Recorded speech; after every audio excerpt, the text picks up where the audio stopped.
स्वागत है आज की इस इंटरेस्टिंग क्लास में। मेरा नाम सोनाक्षी गोयल और आज हम पढ़ने वाले हैं बायोलॉजी का एक बहुत इंपॉर्टेंट टॉपिक जो कि आपके बोर्ड्स के लिए भी बहुत इंपॉर्टेंट है। हर साल इस टॉपिक से क्वेश्चन आता है। क्लास 12 का टॉपिक है ये, डीएनए का डबल हेलिक्स मॉडल। अब हम देखेंगे कि डीएनए का डबल हेलिक्स मॉडल होता क्या है। उससे पहले थोड़ी सी इंफॉर्मेशन हम डीएनए के बारे में जानते हैं। डीएनए क्या होता है? क्या आपने सोचा है कि आप अपने पेरेंट्स जैसे क्यों दिखाई देते हैं? और हमारी बॉडी का कलर, हमारी हाइट, हमारी आई का कलर हमारे पेरेंट्स पे डिपेंड करता है। सिमिलर फीचर्स होते हैं क्योंकि डीएनए हमारे पेरेंट्स से ट्रांसफर होता है हमारे अंदर। डीएनए होता क्या है? डीएनए होता है डीऑक्सी राइबोन्यूक्लिक एसिड। इसमें क्या होता है? जेनेटिक इंफॉर्मेशन एक जनरेशन से दूसरी जनरेशन में पास ऑन होती है। अब हम देखते हैं कि डबल हेलिक्स मॉडल क्या है डीएनए का। सबसे पहले आपको पता होना चाहिए ये मॉडल किसने दिया। इट वॉज गिवन बाय, किसने दिया था बेटा? ये जेम्स वॉटसन ने एंड फ्रांसिस क्रिक ने। ये एक साइंटिस्ट थे जिन्होंने ये मॉडल डिस्कवर किया था।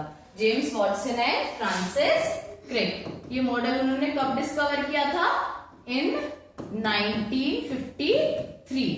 अब ये मॉडल किस पे बेस्ड है आपको पता होना चाहिए। This model is based on X ray diffraction data. किस पे बेस्ड है बेटा? ये एक्सरे डिफ्रैक्शन डाटा पे। अब आपको पता होना चाहिए कि एक्सरे डिफ्रैक्शन डाटा कैसे एनालाइज किया इससे। एक साइंटिस्ट आए बेटा, कौन? Morris Wilkins and Rosalind Franklin. Morris Wilkins and Franklin, जिन्होंने ये एक्सरे डाटा को एनालाइज किया। तो इन्होंने क्या देखा? नॉर्मल एक्सरेज थे, इन्होंने उसमें देखा कि जो मतलब डीएनए है वो किस टाइप का। एक तो वो लेडर लाइक फॉर्म में है, मतलब ऐसे जैसे सीडी होती है ना, एक दूसरे के पैरेलल, इस टाइप से है। और दूसरा उन्होंने क्या एनालाइज किया, जैसे ये हमारा क्या है बेटा? ये है हमारा डीएनए। तो इसके अंदर इन्होंने कभी भी डीएनए को इस टाइप से मत बनाना वरना वो गलत हो जाएगा। ये डीएनए नहीं होता। डीएनए के अंदर जो होता है वो पैरेलल होता है, मतलब साइड बाय साइड चलता है दोनों स्ट्रैंड। अब ये हमने क्या बनाया? ये है हमारा डीएनए। तो इन्होंने क्या देखा कि यहाँ पे दो क्या बने हुए हैं, कुछ मतलब 3.4 एंगस्ट्रॉम पे कुछ है, बट वो ये नहीं बता पाए कि वो क्या है। और वो बार बार 3.4 एंगस्ट्रॉम पे रिपीट हो रहा था। तो उन्होंने इतना बोला कि एक तो कैसा है, हेलिक्स फॉर्म में है, लेडर लाइक, और दूसरा उन्होंने बताया कि 3.4 एंगस्ट्रॉम पे कुछ रिपीट हो रहा है, पर उनको ये नहीं पता था कि क्या रिपीट हो रहा है। अब हम देखते हैं कि क्या था वो।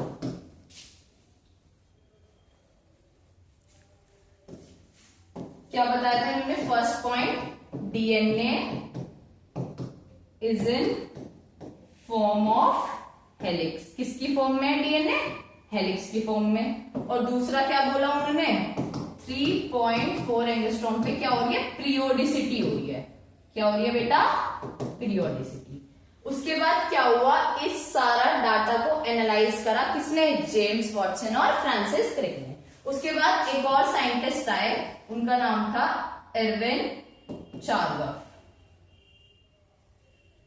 अब एर्विन चार्गफ ने क्या देखा?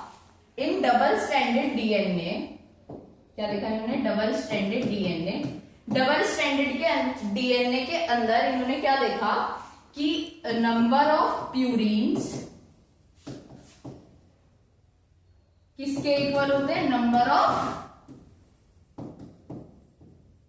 पायरिमिडीन के। किसके इक्वल होते हैं?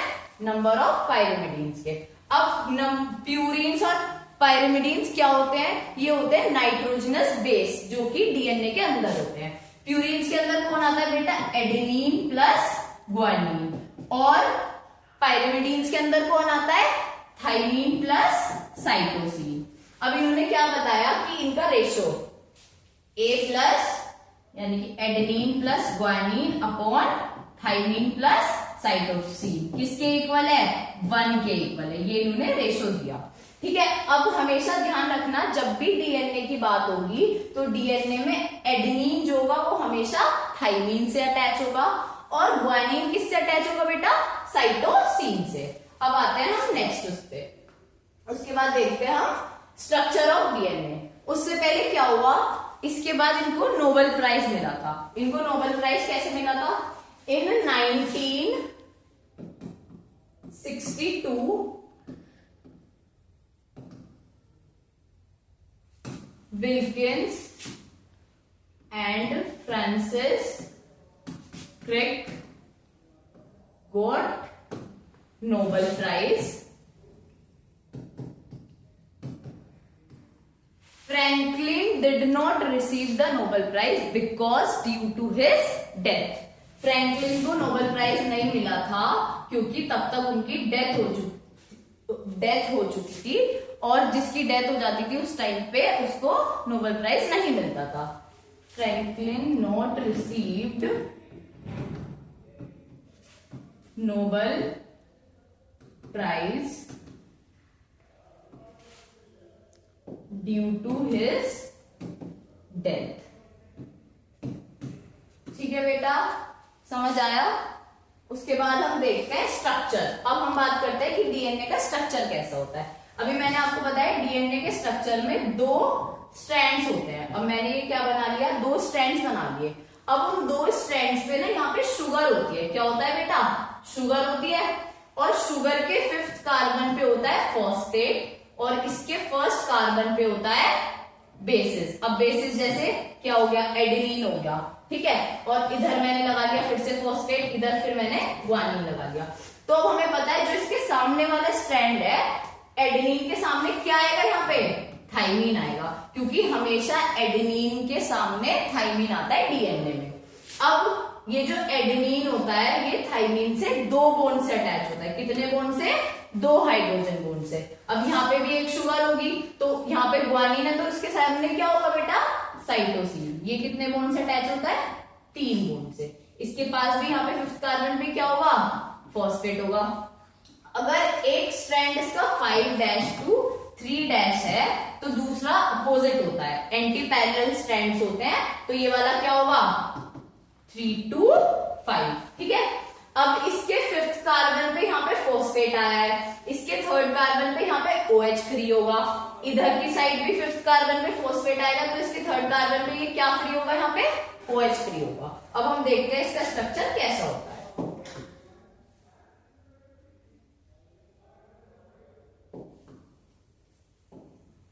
देखो, ये हमने क्या बनाया है? डीएनए का स्ट्रैंड बनाएंगे अब हम।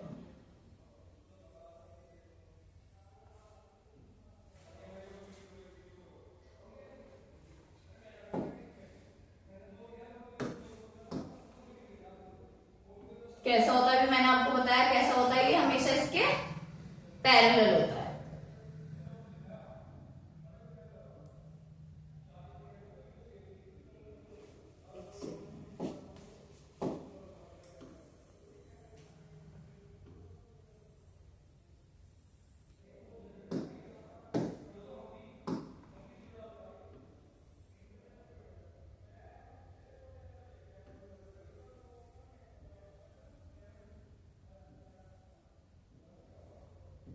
कैसा रहता है ये डीएनए का स्ट्रैंड?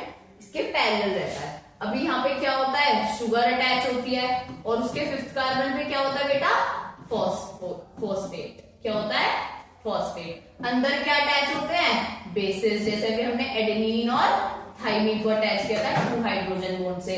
यहाँ पे ग्वानिन होगा 3 हाइड्रोजन बॉन्ड से साइटोसिन के साथ अटैच, ठीक है।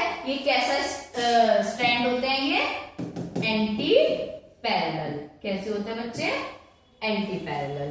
और इनके जो बीच का पिच होता है वो एक, जैसे यहाँ पे क्या आ रहा है, एक माइनर ग्रूव आएगा, एक मेजर ग्रूव आएगा, दोनों के बीच में इसकी पिच काउंट होती है 34 एंगस्ट्रॉम, ठीक है। अब हम देखेंगे कि इसका सारा मतलब बेसिक जो इसके फीचर्स है वो क्या क्या होते हैं। देखो, मेड ऑफ 2 पॉलीन्यूक्लियोटाइड चेन। ये जो स्ट्रैंड है किसका बना हुआ होता है? 2 पॉलीन्यूक्लियोटाइड चेन का बना होता है। और अभी मैंने आपको बताया कि इसकी जो बैकबोन होती है दीदी, वो किसकी होती है? शुगर फॉस्फेट की होती है। और जो बेसिस होते हैं वो किसकी तरफ होते हैं? Project inverse. जैसे हमारा बाहर तो शुगर, इधर 5th कार्बन पे तो फॉस्फेट था और इसके अंदर क्या था यहाँ पे बेस, तो ये अंदर की तरह इन्वर्ट थे ना दोनों बेस, एडेनिन और थाइमिन। तो इसी वजह से इन्होंने क्या बोला है कि जो बेसिस होते हैं वो इनवर्ट्स प्रोजेक्टेड होते हैं। Both strands are anti parallel, मैंने भी बताया दोनों स्ट्रैंड एंटी पैरेलल है। अगर एक स्ट्रैंड आपको 5' to 3' नजर आ रहा है तो अनदर वाला क्या आएगा 3 to 5 आएगा। उसके बाद complementary and specific base pairing होती है। इनके अंदर कॉम्प्लीमेंट्री और स्पेसिफिक बेस पेयरिंग क्यों बोला है, क्योंकि एडेनिन के साथ हमेशा थाइमिन ही अटैच होगा बेटा, कभी भी एडेनिन के साथ ग्वानिन नहीं अटैच हो सकता या साइटोसिन के साथ थाइमिन नहीं हो सकता। ठीक है, तो क्या बनाते हैं ये, अटैच होने के बाद form a base pair bye hydrogen bond. इनके बीच में हाइड्रोजन बॉन्ड होते हैं, जैसे अभी हमने बताया एडेनिन और थाइमिन के बीच में तो 2 हाइड्रोजन बॉन्ड होते हैं और ग्वानिन और साइटोसिन में 3 हाइड्रोजन बॉन्ड होते हैं। समझ में आया? इसके आगे चलते हैं हम। नेक्स्ट क्या कह रहा है, basis in 2 strands joined by hydrogen bond. मैंने आपको भी बताया है क्यों होते हैं हाइड्रोजन बॉन्ड से ज्वाइन, ताकि वो एक बेस पेयर बना सके। DNA is coiled in right handed fashion. DNA हमेशा कैसा कॉइल्ड होता है, राइट हैंडेड फैशन में, इस टाइप से कॉइल्ड होता है। मतलब जैसे ये मेरा राइट है ना, तो इधर से ऐसे कॉइल्ड होता है। ठीक है, अभी मैंने आपको पिच बताई थी इसकी कितनी होती है 34 एंगस्ट्रॉम, और आप इसको लिख सकते हो 3.4 नैनोमीटर। डायमीटर कितना होता है डीएनए का 20 एंगस्ट्रॉम, और क्या लिख सकते हो इसको 2 नैनोमीटर। अब हमें सबसे पहले जानना है कि इसकी स्टेबिलिटी कैसी होती है डीएनए की। आरएनए के कंपेयर में डीएनए ज्यादा स्टेबल होता है। अब उसके पीछे कुछ रीजंस है क्यों होता है, क्योंकि इसके जो बेसिस है वो किससे कनेक्ट होते हैं बेटा, हाइड्रोजन बॉन्ड से, इसलिए ये ज्यादा स्टेबल होता है। फर्स्ट रीजन ये हो गया। सेकंड क्या कह रहा है, complementary base pairing between purines and pyrimidines. जो पायरिमिडीन्स और प्यूरिन्स होते हैं उनके बीच में कैसी पेयरिंग होती है बेटा, कॉम्प्लीमेंट्री पेयरिंग होती है, जो क्या करता है, generates uniform distance between 2 strands. मतलब एक यूनिफॉर्म डिस्टेंस को मेजर करके रखते हैं वो, उसी के अकॉर्डिंग पेयरिंग होती रहती है। उसके बाद plane of one base pair stack over another in double helix. यानी कि ये क्या कह रहा है, जैसे एक बेस पेयर आ गया एडेनिन और थाइमिन वाला, तो उसके ऊपर दूसरा होगा ग्वानिन और साइटोसिन, तो इन्होंने बोला है एक के ऊपर एक बेस पेयर अटैच होते हैं डबल हेलिक्स के फॉर्म में। Thank you for watching this video. तब तक के लिए आप पढ़ते रहिए, कीप लर्निंग। मिलते हैं नेक्स्ट वीडियो।